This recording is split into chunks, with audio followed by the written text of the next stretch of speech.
Hi everyone, great to see you. Today I'm at a location called Ballaglass Glen on the Isle of Man, and I'm in search of autumnal colours in the trees, and I think they're really starting to come into their own. But unfortunately we've had a lot of rain and wind lately, so I'm quite concerned that a lot of the leaves are starting to shed their beautiful colours a bit prematurely. So I'm here to see if I can capture any of those colours before they disappear. So I'm going to have a wander up and down the glen, see if I can lock down any compositions, and then I'll talk you through what I find, if I find any.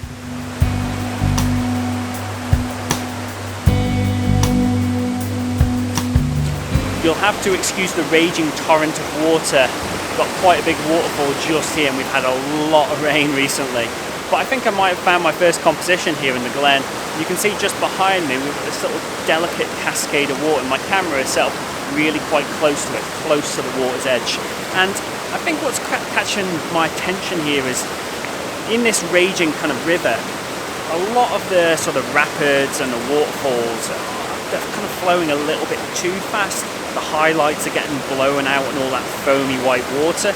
But this delicate cascade, it's retaining a little bit of its fine details, so the water isn't raging anywhere near as fast. And I think with a wide angle lens, if I get close to that little waterfall, it'll actually be able to sort of dominate my foreground, and I think it'll hold an image pretty well. So I'm going to switch the camera around, go in closer, and I'll talk you through the composition in a fair amount of detail. You can see my tripod set up quite low to the water here. We're probably about 20 centimeters off the water surface, and that is very, very, very important. If I just switch the focus, I'll explain exactly why. So the problem is, if you get your tripod very low, so this is the cascade that I'm trying to put in my foreground, and then you've got this secondary waterfall in the backdrop, and then obviously some autumnal sort of trees and colours around there. If you have your tripod set up too high, you start to get this gap here appearing between the two waterfalls, and it makes it very difficult to capture this waterfall here, that waterfall there, and those trees all within one composition, unless you're shooting a portrait image. And I don't particularly like this empty space here. It's very distracting, and I think it destroys the actual composition. But if you come low, the whole scene compresses together, and you can see that you can capture this cascade, you can get that waterfall there, and all of the beautiful autumnal trees in the backdrop within one landscape composition. So it works so much better, and I think it perfectly illustrates the importance of judging your tripod height accordingly to the scene. Now the other key point here is that I may well crop this 4:5. You can see that these rocks here on the left and right, they're appearing in my composition at the moment, and I'm not entirely certain whether I like them. For me, the shot is all about this cascade of water here, and I want to dominate my foreground with that, so I may well do that. But overall, I'm pretty happy with the composition. You've got the cascade here with the water swirling off it, the secondary waterfall there, and then I love these trees in the backdrop, particularly these group of trees just here. There's some fantastic colours starting to appear in this bit of the forest here, and I think this really has a beautiful taste of autumn. I mean, it would be perfect if I had a few autumnal leaves kind of stuck to the rocks here, but you can't have everything. In terms of settings for this image, it's actually fairly straightforward in some respects and complex in others. Let's start with the straightforward stuff. I have a circular polarizer in the front to take off the glare off the rocks and water here, and also punch out those autumnal colours. But that's it for filters. There's no need for any NDs to slow down the exposure here, because the light levels are quite low anyways. In terms of the actual settings, I'm having to do a focus stack here, and that's quite simply because that cascade of water there is about 1.5 meters from my camera, so it's not possible to get that sharp and the actual background trees in one single image. So I'm actually doing a 3-image focus stack here.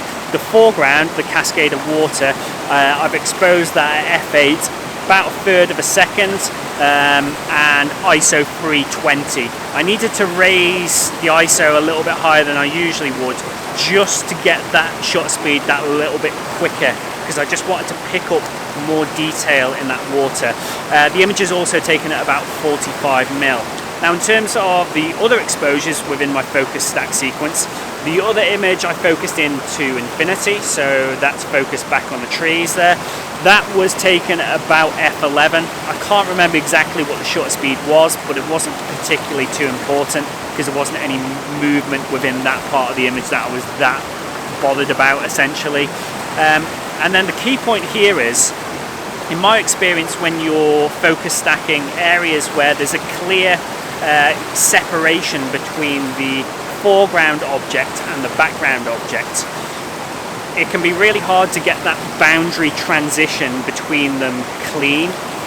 What I mean there is the top of this rock here in the foreground, all of this rock is going to be sharp and then the background is going to be soft, and vice versa in the image that I'm focusing to infinity. But what you do along that boundary where the two images meet can be really difficult to post-process, and you can sometimes get this fuzzy, horrible line within that sort of area of the image, and I've encountered this countless times with focus stacking. So what I've done today is I've taken a third image, which is usually a good idea with focus stacking anyways as an insurance policy, and I've focused in specifically for that boundary, and I've stopped down to f18, which is usually far narrower than I would ever go with my aperture. And my thought process here is that will give me good depth of field across that boundary, and it gives me a bit of an insurance policy when I'm blending my exposures. If that boundary between the rock and the background starts to look a little bit sloppy, I can bring in this third exposure, and hopefully that just helps to build that transition between the foreground and background a little bit more naturally.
Found another composition, and if I do say so myself, this is by far the best autumn shot that I've taken this year. It absolutely screams autumn to me, and I'm so happy that I managed to find it. Now, by and large, I've walked up and down the glen, and there's not that much autumnal colour going on. There's little pockets of it and subtle colours here and there, but there's nothing very vivid and very strong. However, in this sort of midsection of the glen that's about 100 metres long probably, the colours are so strong and vibrant. You've got a section of beech trees here, and the colours are just so dominated by yellow and orange in this particular part of the forest, and the canopy is very dense here, so you can tell, I don't know, behind me and just generally the lighting, it's quite dark here. But you've also got these fantastic dark rocks on either side of the river, and what that means is the dark rocks contrast beautifully with the vibrant leaves on their surface and in the canopy above it. So there's just a massive amount of autumnal contrast in this little bit of the actual glen here. So you can see my camera setup just behind me there. Oh, I'm getting confused with the old pointer. Just there, quite high on the actual tripod. And what I'm focusing in for is this little waterfall here is dominating my foreground. Also, if you notice on the rocks next to it, about there, that rock there is absolutely coated with leaves from the canopy above. So it just looks fantastic. So the combination of the waterfall and the leaves there dominate my foreground. And then the river kind of winds back through the shot, through the gorge that you can see there. And then if I tilt this camera back a second, you've got fantastic canopy colours just up here, dominated by yellows and oranges. So as a portrait composition looking up this gorge, it just works absolutely fantastically. In terms of settings, are pretty similar to the first shot. Again, ISO 320. I'm shooting here at about half a second, f8, and I'm going to do a focus stack again, focusing the first shot down on the leaves here, the second shot in the mid-ground just as a bit of an insurance policy, and the third image back on the canopy in the back of the scene there, and then I'll put them together and post-processing to give me a nice shot image. The polarizer is also being used again, and that is making the colours in the leaves punch out extremely strongly. I think this is a very, very nice image, and I'm super satisfied with it.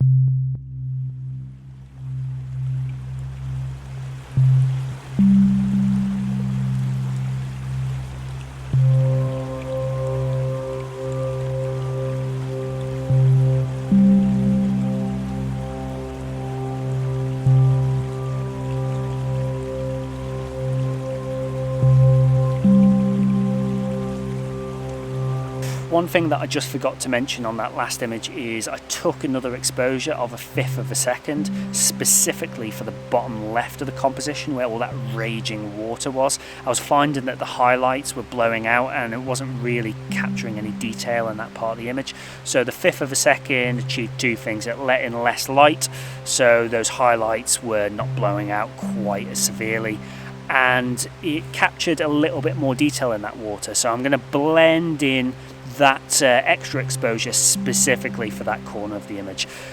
Considering how naff the weather is today, I'm actually pretty satisfied with the two images that I managed to take, and I have to say it's absolutely gorgeous here. I could stay here all day and shoot. I really could. It's just absolute heaven here, just gorgeous this time of year, but sadly I've got other tasks that I need to get on with today, so I'm gonna have to head home, unfortunately. I think today's video definitely highlighted to me the importance of the circular polarizer, if anything. I particularly feel at this time of year with autumn, it can really make those autumnal colours punch out, particularly on the second shot when I was using it just earlier in the video. Those colours were just, the contrast was absolutely amazing as I turned that polarizer, and it made the picture come to life for me. So I would say if you're looking to go out and take autumn pictures in the coming days and weeks, make sure you pack a polarizer, because it really will make the difference, and I think it can elevate those autumnal colours just to another level. But yeah, that's about it for today, so thanks very much for watching. If you've got any thoughts on the two images that I captured, pop them down below. I'm sure there's potential to capture loads more here, but I just haven't had enough time, unfortunately. And yeah, I'll be coming back in the next few days, hopefully. So yeah, that's about it for today.